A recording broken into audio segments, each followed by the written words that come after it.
I'm Irvin, founder and president of Pennsylvania Capital Management. As you know, our mission is to not only create wealth and help our clients preserve it, but to also provide solutions through the lens of money and finance as their lives change. I'm excited to introduce you to a game-changing leader in the legal world, Alex Gertsburg. Alex works with business owners and entrepreneurs around the world and shares them with the tools and the advice they need to scale their businesses and their companies. I'm excited about our conversation today, Alex, and what actionable steps our listeners can take away from this podcast. Let's jump right in. What made you get into the business of protecting entrepreneurs from getting sued? Great question, Irvin, and thank you for having me on your podcast. I appreciate it. I'm glad to be here. What got me into this business? Do you remember back in the day, there was a TV show called LA Law? Sure. When I was a kid, while everybody else was watching Elmo and cartoons, I don't know what it was about LA Law, but I was obsessed with it. As a kid, I wanted to be Arnie Becker. And I thought, man, that guy, when he opens his mouth, he captivates audiences. He captivates jurors. He influences people, and he's rich.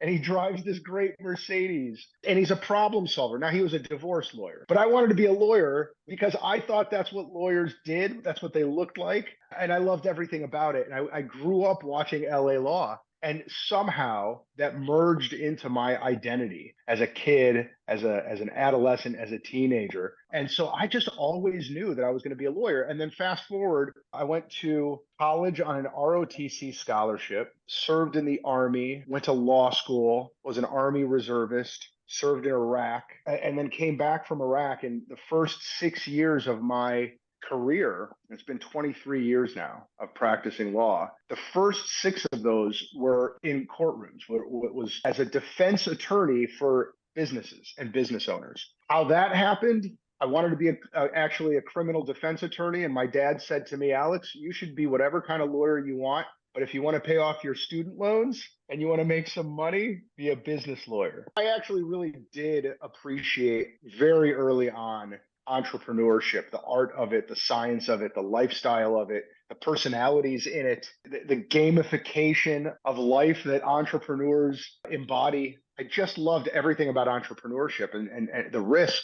Very early on, I was representing business owners in defense, in litigation, and that morphed into representing businesses in matters other than litigation. So mergers and acquisitions, business setup, risk management. And then I became an in-house lawyer. I was general counsel for a telecom company for 8 years. And then I started my law firm. And that was 11 years ago that I started Gertsburg Law Firm. And now we have a number of businesses next to what is now Gertsburg Licata. Alex, I have to say, when we first met, I was intrigued when you said that one of the biggest risks to small business owners and entrepreneurs is getting sued.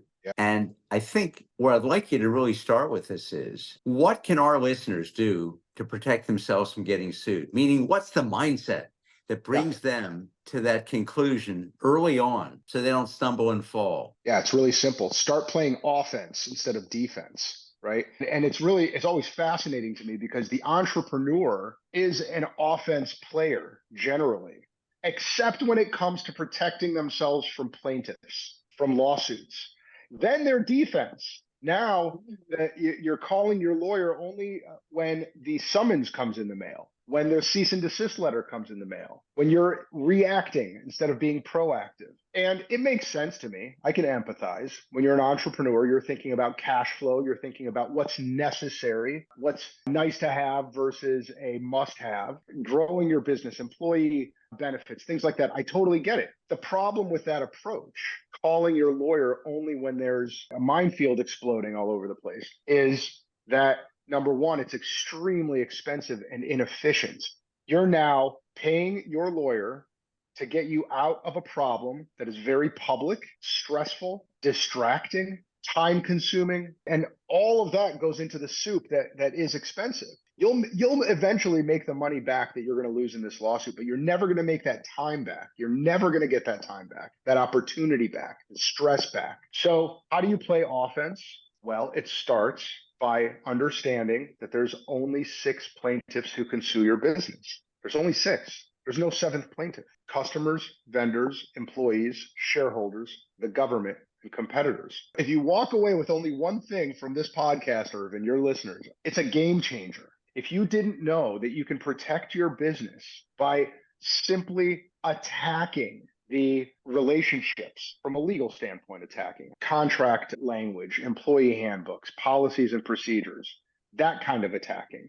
If you didn't know that there was only 6 plaintiffs that you had to worry about in terms of developing risk management strategies, then I want you to go to your lawyer. I want you to grab them by the lapels, and I want you to say, why have you never told me that there's only 6 plaintiffs I need to worry about? And then proactively protect me from those plaintiffs. I have to ask here, what goes through my mind is, if you've only got 6 potential plaintiffs, couldn't you take them one step at a time, make this really simple and say, all right, vendors have these kinds of issues, clients have those kinds of issues. What do I do to make sure we really are bulletproof in terms of the potential lawsuits? How do you train your actual clients? Yeah, no, that's exactly right, Irvin. You do take them one at a time. There is a sequence to this process. We call it cover my 6. And you start with the low-hanging fruit.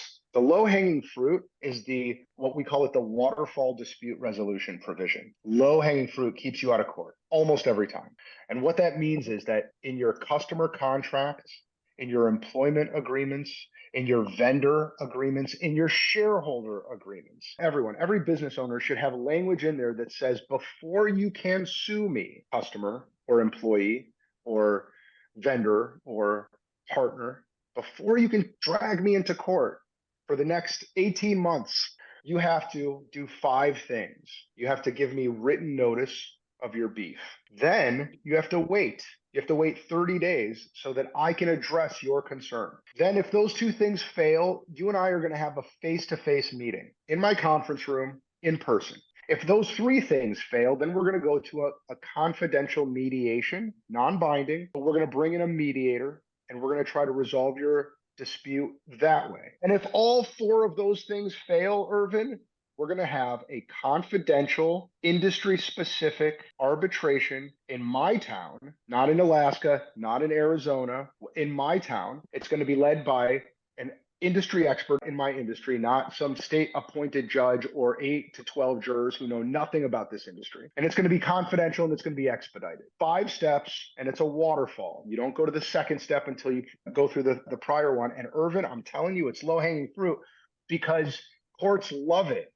If you file a lawsuit after having signed a contract with those steps in it, the court will throw it out. You got to follow a few basic rules. It can't be boilerplate. It has to be conspicuous.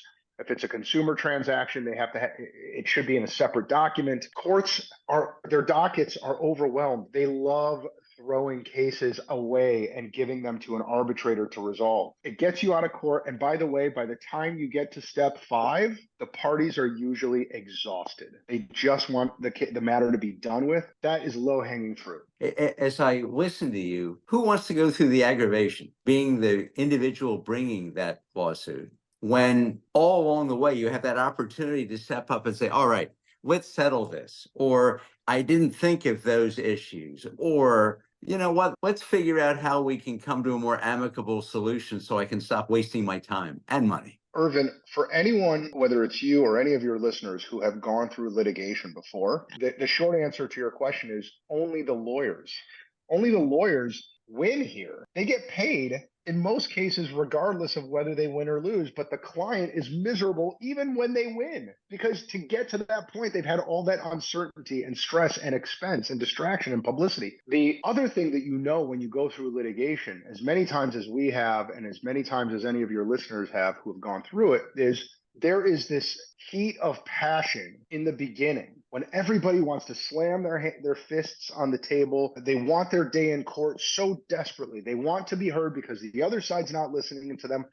What they really want is to be heard, right? They want to shout out their position out loud, and they want it to land with someone. Well, that's why you have the face-to-face meeting. That's why you have the mediation. By month 2 or 3 or 4 of the litigation, most of them just want to go home. But guess what? Now you can't get out. In most cases, when you file a lawsuit, the other side files a counterclaim. And to get out, the other side has to let you out. Now you have to either have an agreement or you have to convince the judge to dismiss your case. Why go through that process of losing control of your dispute when you can be methodical about it, keep it private, and let the emotions and the temper burn out in the beginning, so that by the time the people are in a room together talking through their problems, the emotions have settled down a little bit. They still have that legal expense. That's still the meter's still been running, but it's not running through motion practice, through pretrial conferences, Right. through depositions, but they've still been writing checks to their lawyers. So it's just a much smaller number of checks for much smaller amounts. We wrote a book recently, my partner and I, called The Lawsuit Free Company.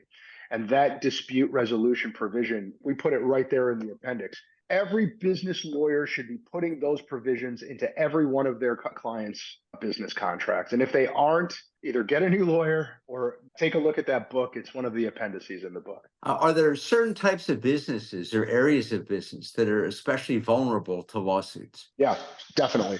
There are, I guess in general, what I would say is the more regulated the industry, the more things you can be sued for as a general matter, right? So from an industry standpoint, that's one. Two, the bigger the company, the bigger the target. Walmart has hundreds, maybe thousands of lawyers, right? Because there's so many customers and so many employees. So the bigger the company, the more customers it has, the more employees it has, the more vulnerable it is to lawsuits. And then the other thing on the employee piece is the more employees you have, that by itself increases your risk exposure. And the reason for that is usually what I say is your employees are usually the smallest number of plaintiffs with the highest number of claims that they can bring against you, the most things they can sue you for. The reason for that is that you have several hundred years of federal law, state law, local law, and potentially industry regulations that have accumulated that are focused just on the employee. And that is one reason why there are lawyers who just do plaintiff's side employment law and nothing else. And that's one reason a lot of them are contingency fee lawyers. They only get paid when they prevail. It's an algorithm for them. They know which cases are automatic jackpots. They know that if you don't have good overtime records and a disgruntled employee walks into their office and says, the boss has had me running errands for him and responding to emails in the evenings, on the weekends. He hasn't paid me overtime. I've been working there 30 years, no overtime records and no overtime policy. That employment lawyer is salivating. The more employees you have, the bigger the target on your back. Tell me this, if we look at your firm's role in working with the client companies, how do you become a valued team member looking at this from the small business perspective? That's a great question. I'll talk about my firm, but I'll talk about lawyers in general, right? A good business lawyer should not just be a lawyer, should not just be solving the particular legal problem that the client walks through the door with. I don't believe that. I believe that it has to be a transformative relationship. The lawyer has to be a resource. The lawyer has to be a problem solver. The lawyer has to transform the client's business trajectory. Actually, Alex, I have to say, there's a point of commonality here.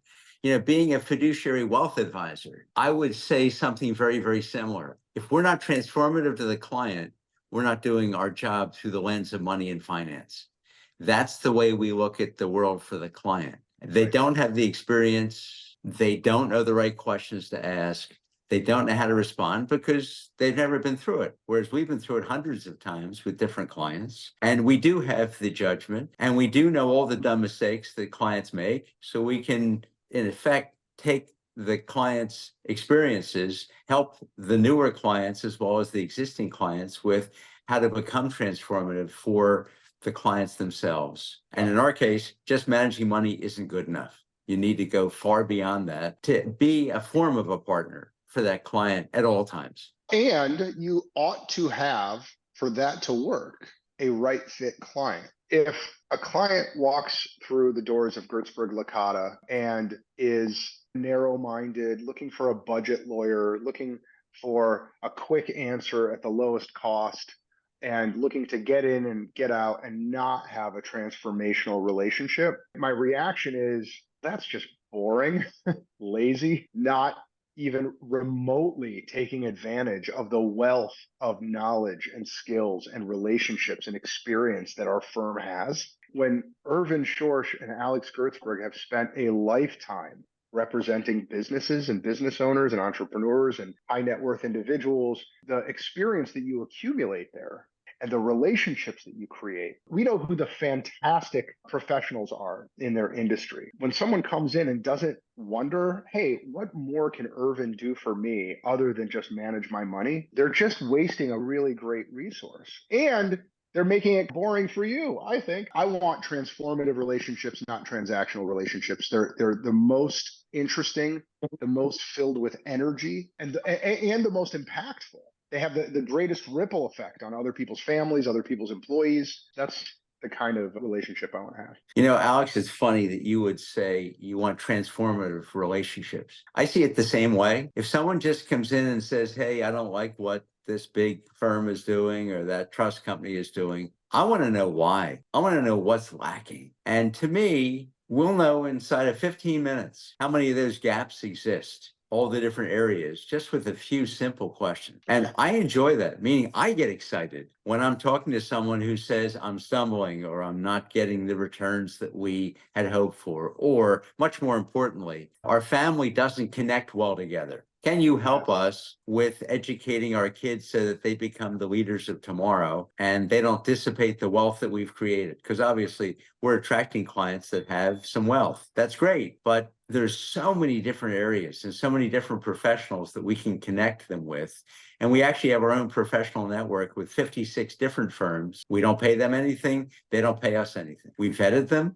They're expert in their field. So if a client is lacking, whether it's a cost seg study specialist or whether it's an architect for someone in an area that we serve, we're there helping them. And that's the excitement. I mean, it's exciting to see how we can serve a partnership type role as their life changes. That's the fun. Do you find that in your business too? Yeah, I do. I think that there are a lot of really good wealth managers out there, and there's a lot of really good lawyers out there, but there are not a lot of impact makers. There are not a lot of transformative professionals out there. And that's a great way to differentiate ourselves. But we're also in this business to help people. We're also in this business to make people's lives better. And I guarantee you with 1,000,000% certainty that if any client walks into your office or my office and asks either of us, hey, you know what? I need to change accountants. I need a really great accountant, or I need a new marketing agency, or I need an IT manager. I guarantee you that you and I will find them exceptional ones through our networks, either among our clients, through Strategic Coach, through I'm in Entrepreneurs Organization. There's 16,000 members there. There's any number of deep connections and broad connections that we have that will allow us to solve their problems for them better than them just going down Google and reading whatever that marketing agency is deliberately putting out there for them, right? The relationships that you and I have developed are enormous. And that's part of the fun of being able to share these very, very capable other firms and make a difference in the world, at least for us, and I'm assuming for you too. Would you talk about the connection between lawyers and entrepreneurs, meaning how important is it for an entrepreneur to think like a lawyer or for a lawyer to think like an entrepreneur? As a business lawyer, you just can't be a good business lawyer without thinking like your client, without knowing how they struggle, what they're worried about, what their pain points are, what their operations are like. If you are not a business lawyer, you should think like an entrepreneur, because entrepreneurs live in worlds of risk. We entrepreneurs have to understand risk and know how to place bets, right? We can't grow our businesses unless we know at least those two things. if you are a lawyer and you can understand those things that an entrepreneur understands, then you will be a better lawyer, frankly, because your clients are humans and they are paying you money in a business transaction that involves those things: risk, people, processes. If you're an entrepreneur, you should think like a lawyer, because if you don't, you're going to get sued for stupid things. The true connection between good lawyers and good entrepreneurs is that they both know how to play both offense and defense, and they both should understand risk really well. Life is risk. Business is risk. You can't grow your business without taking them and being smart about them, taking calculated, educated risks. And if you're not taking risks, you're just not going to grow. And that's true for the entrepreneur and the lawyer. Alex, if we shift gears for a minute here and we were to look at any small business, let's just say a business with 20 people. You mentioned in the early part of this podcast about those 6 potential groups that could sue you. What could I or our listeners do to make their small business litigation proof above and beyond trying to develop the right contracts, the right language, addressing those 6 potential sources of lawsuit? Are there extra steps they could take to really make themselves litigation proof? The framework is what we've created as Cover My 6, right? You start with the 6 plaintiffs, and then you reverse engineer the limited number of things that each one of those plaintiffs can sue you for. And if it's the government, can investigate you for and bring criminal charges for, in addition to a lawsuit. So it's a process of reverse engineering, and you have to do this in cooperation with a lawyer who knows business law. Okay, that's just a fact. It's a reality. Litigation is a lawyer-driven process, so you have to work with a good lawyer.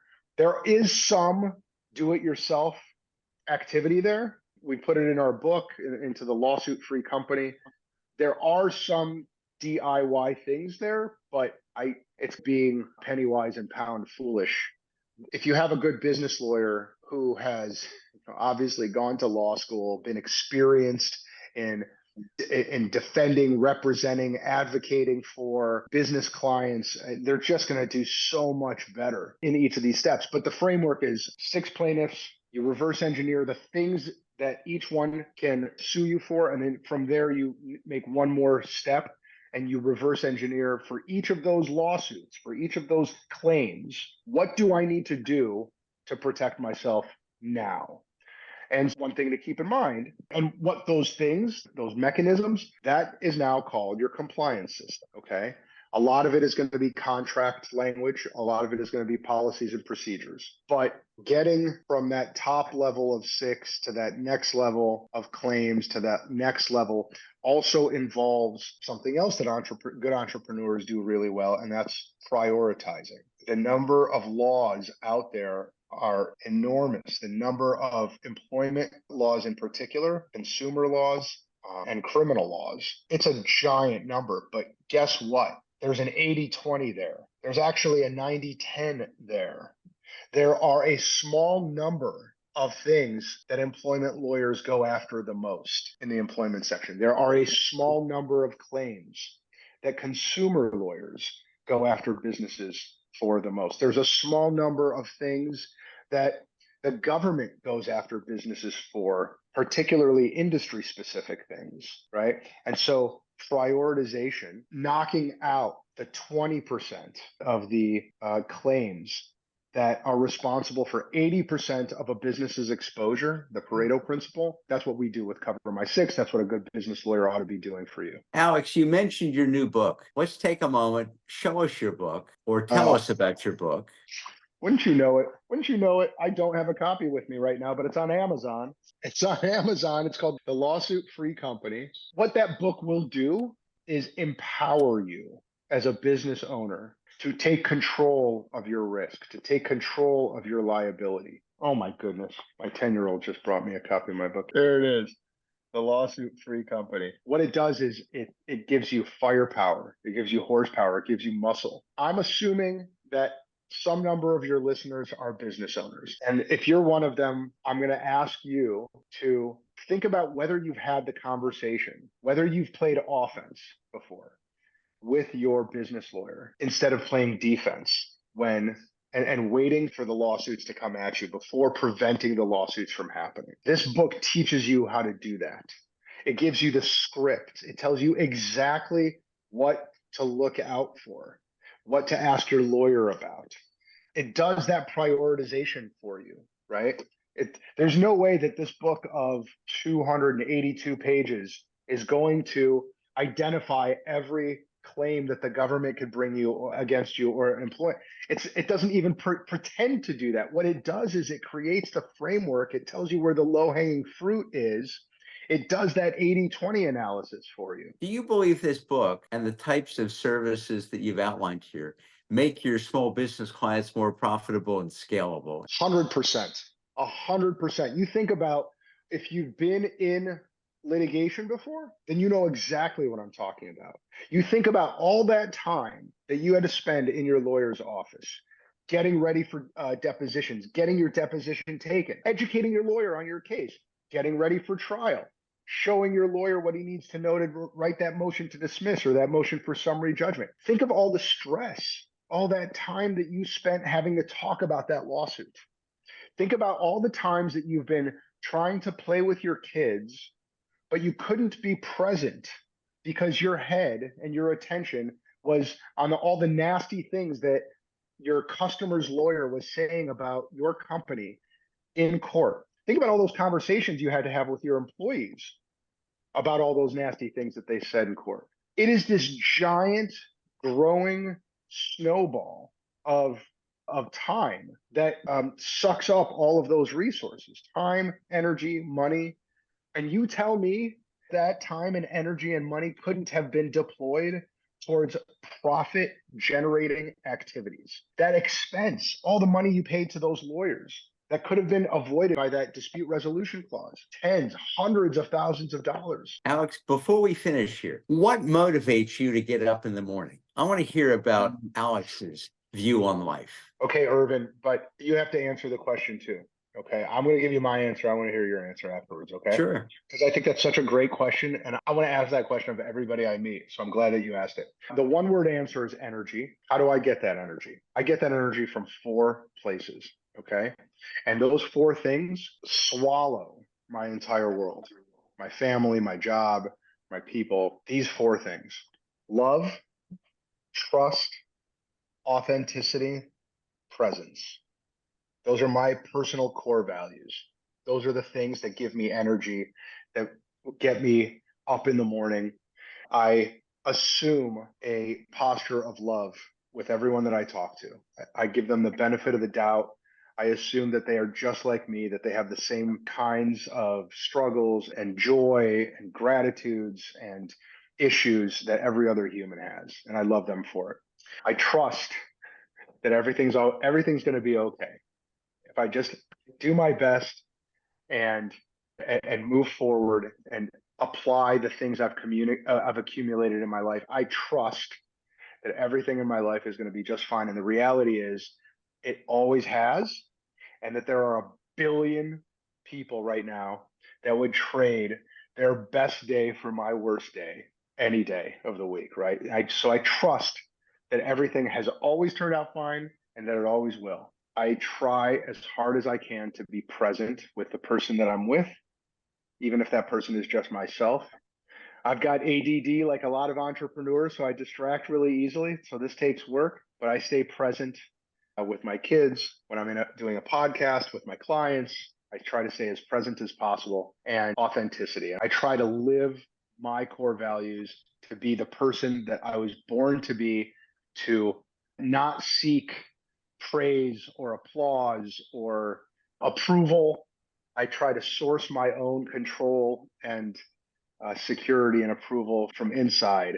And that gives me authenticity, and it allows me to be the best version of myself that I can. Okay, what gets you out of bed in the morning, Irvin? What gets me out of bed in the morning is in many ways similar to what you described, but I use different language. I start every day when I get up with a moment of gratitude and a big glass of water every morning, 7 days a week. To me, my day's got to start with getting in motion. I see many people sitting, laying around, just not building their life. And to me, it's get started early, My values in many ways mirror what you described. Love, not only my family, which certainly comes first, my relation, or I should say my devotion time that I spend every morning, expressing the gratitude that I feel for another day of life. When I get to the office, and I was here every day, even through COVID, I didn't miss. I find that I think clearer being in a separate setting from my home, and the values that I talk about here, love, trust, authenticity, like you, giving my full attention to whoever I'm with. Now, that can cause problems because if there are other people that need my attention or judgment or something else, fortunately, I think I have the best team in the country to be able to field those. So we get the right time for each person that needs attention. But as I look at the trust that I feel for those around me, and I believe things will work out well, I'm one of those people that isn't half glass full, more like 3/4 glass full or more all the time. Okay. And I look for people who we would refer to as bigger future people who are trying to build towards something special that we can be catalysts for. And that's part of my fun in the business I'm in. And I love it. It's been many years, more than 30 years in this business. And I'm more excited now than I was when I started.